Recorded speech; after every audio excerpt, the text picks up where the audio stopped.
Finally, natapos ko na lang yung update dito sa Gen Z build natin. Kami kasi yung ginawang trial and error para ilagay ito sa box. Hair check muna, medyo kumukulot na talaga yung buhok ko. Pero kulot talaga tayo. At akong balak magpagupit na kasi papagupitan ko lang tong buhok ko pag pumayat na talaga ako. Kaya tara, samahan niya ako sa day 94 ng daily vlog ko. Tatapos na rin itong pangalawang supreme na order kay Myung and Morris. I-deliver na lang namin ito mamaya. Siyempre, bago natin i-deliver, kailangan natin gawa ng demo videos na lahat ng buttons and analog ay gumagana. Di man ako nag-deliver sa kanila, at least may proof na video na working yung papadala nating unit. Yung bagong pinagkakabalaan si Airpat ngayon at ito yung bago niyang laruan, e-bike. Di na rin masama sa second hand para pa rin siyang bago na nakuha namin. Malinis pa. Kaya abala si Airpat sa pag-restoration na ibang ng e-bike na ito. Ready na rin tong baby girl ko para sa event niya kinabukasan. Silang parid sa pesta ng Burgos. Baby Michaela ko yan. Katapos nga nito, dahil walang gym, sarado daw.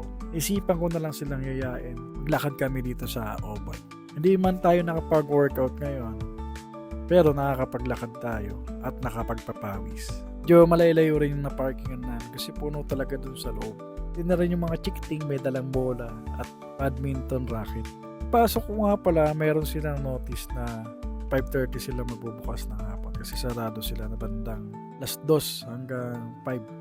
So kung pupunta kayo dito sa Oval mga 5:30 para pagdating nyo, bukas na. Kasi nakaraan punta namin isarado pero sakto lang pala magbubukas siya ng 5:30. Kaya naghintay pa kami saglit. At ayan, ready na yung mga chikiting kung saan na napupunta. Medyo may kalamigan ngayong araw na to. Siguro dahil maraming puno dito kaya malamig. Medyo matagal din kasi ako pawisan, kakailang ikot na kami at mahangin talaga. Tapos hindi ganun karami yung tao.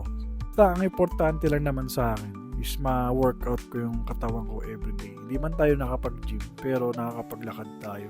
Kumbaga para sa akin is ma-circulate ko yung dugo ng katawan ko. Ang ko ng intense na exercise. Paman ako ganun kapayat pero iniwala ako in the future mas liliit pa tong mga atabs ko. Amin na rin kasing napansin na pumapayat na daw ako, nagbawas na daw ako. Pero hindi pa rin ako kontento sa resulta as of now. Maaari, pa na ako kontento dun sa goal na na-achieve mo ngayon. At sa part na ito, si Mrs. na yung kasama ko. Kasi nung unang round, si Bunso, naka-6 na ikot siya bago kami nagkapalitan. Kasi walang magbabantay sa bata. Medyo ginabi na rin kami dito. Alam ko na sa 7 PM na rin to. Makikita nyo yung mga chikiting nandun sa gitna naglalaro ng bola at badminton.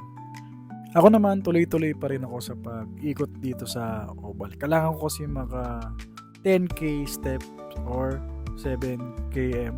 Pero nakadepende pa rin kasi sa bilis ng takbo mo yan. Basta maka 10k step ka, okay na yan, sabi sa akin ni coach. At dito nagkapalitan uli kami. Si Bunso naman ang kasama ko. Kontrata naman ako nito pagka naka 10k steps daw siya, mag-a-unli sangyup daw kami. Ang nagoyo na naman ako sa mga sinasabi nito. Anyway, wala namang problema sa akin yan. Diet is diet naman At dito, patapos na rin kami, pabalik na kami dun sa tatambayan nila. Kaso pagbalik namin, kasama na pala si Tessie. Umabol pa sila dito sa Oval. Kaya na-extend kami dito siguro mga 30 minutes kasi mag-iikot-ikot daw muna sila. Nawili yung mga pabebe girls. Naglaro muna ng badminton. So, medyo malakas kasi yung hangin. Hindi nila ma-control yung shuttlecock. Pagkatapos nga nito, pumunta sila dito sa may bakal na, ano tawag dito? Basta yun na yun. Ang tawag kasi ni Bunso dito, nagka-calisthenics workout daw siya. After naman namin doon, naglakad muna kami ng baby ko. O na lang kasi kami dito, iniwan kami ng mga pinsan niya nauna na. Kaya sa akin na sumama tong baby ko. Natanong ko tuloy yung anak ko kung ano yung ginagawa niya. Nakatuwa lang kasi nakasama ko siya maglakad at nakaisang ikot kami. Buti naman di siya nagreklamo doon sa isang ikot niya. Pagka mama niya yung kasama niya, napapagod ka agad, gusto magpabuhat. Pagdating sa akin, walk talaga, hindi pwede yung magpapabuhat siya para masanay din siya maglakad ng mga ganitong exercises. Sa part na ito, pagbalik namin, naglaro sila ng batuhan bola. Nakalimutan ko ng tawag dito, nilalaro namin ito ng bata ako Nakatuwa rin itong laruin.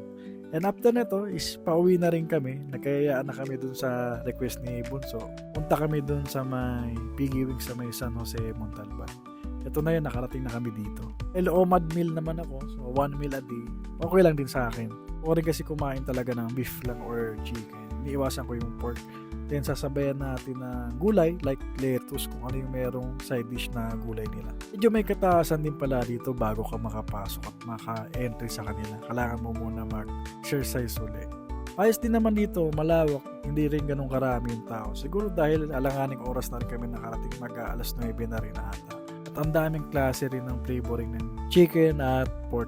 Kasi sa beef naman, wala pala silang display upon asking pala nila or serving. Hindi naman yung serving nila dito ng mga beef. Kaso medyo nagdududa lang ako kasi medyo durug-durug. Hindi siya yung isang mahabang buo yung beef nila. Siguro mga kabilog hanggang dito na lang. At medyo nabusog tayo ngayong araw na to.